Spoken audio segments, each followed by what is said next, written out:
Sure. I wanted to ask you about in the Gambia, Yahya Jammeh's declared a state of emergency, and obviously the deadline is impending. I wanted to know, one, is there any UN, I guess, response or comment on the state of emergency? What's UNOWA doing? And has there been any communication to the Secretariat regarding the continued representation of Gambia at the UN by Mr. Samsar or whoever is the acting permanent representative? Well, yes, you're right. Today is to mark the end of the tenure of Mr. Jammeh following his defeat in the elections.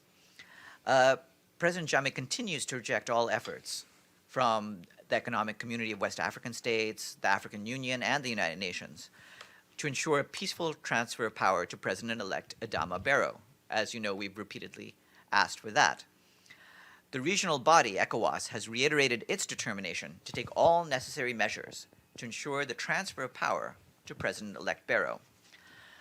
Jeffrey Feltman, our Undersecretary General for Political Affairs, expects to brief the Security Council today on the latest developments and the continuous efforts by regional and international actors to ensure a smooth transfer of power.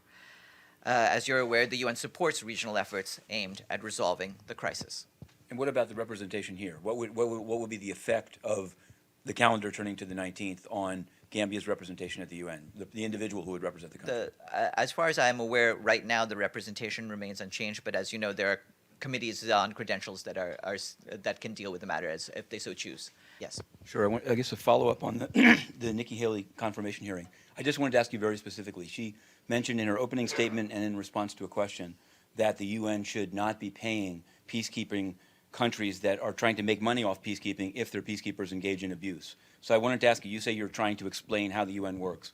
On what was the basis for continuing to deploy 800 Burundians to the Central African Republic after OIOS found 25 cases of sexual abuse serious enough to refer it to the country for prosecution?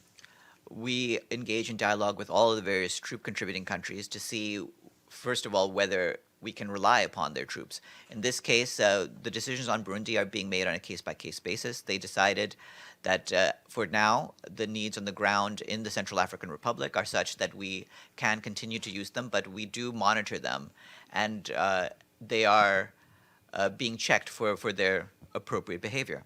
Sure, and I wanted to ask, thanks for, I guess it was Stefan that sent the phone number of a second Ban Ki-moon spokesman. I did speak to him, but it's, in fact, the coverage there is giving rise to a question that I have to ask you as the UN.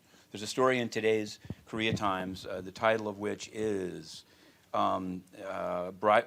prosecutors say Ban Ki-moon was, quote, indeed on the bribery list. And it describes a list that was provided by that Mr. Park of Taekwon Industries saying that he had given money to Ban Ki-moon during the time frame that he was Secretary General. So the question becomes, there are questions to Ban Ki-moon there.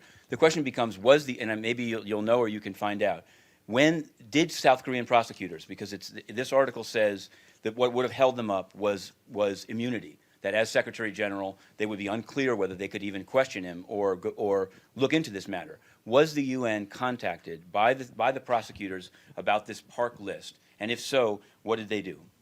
No, I don't have any comment on that. It's a UN question. I mean, you acknowledge that, because I talked to the guy for about 5 minutes yesterday, but he said those are UN questions. I don't actually have any comment on this. Good afternoon, everyone. The Myanmar question from yesterday. Do you have anything on the 2 people that were disappeared? Does the UN have any response? No, we've asked our colleagues in the Department for Political Affairs for anything further. Have a good afternoon.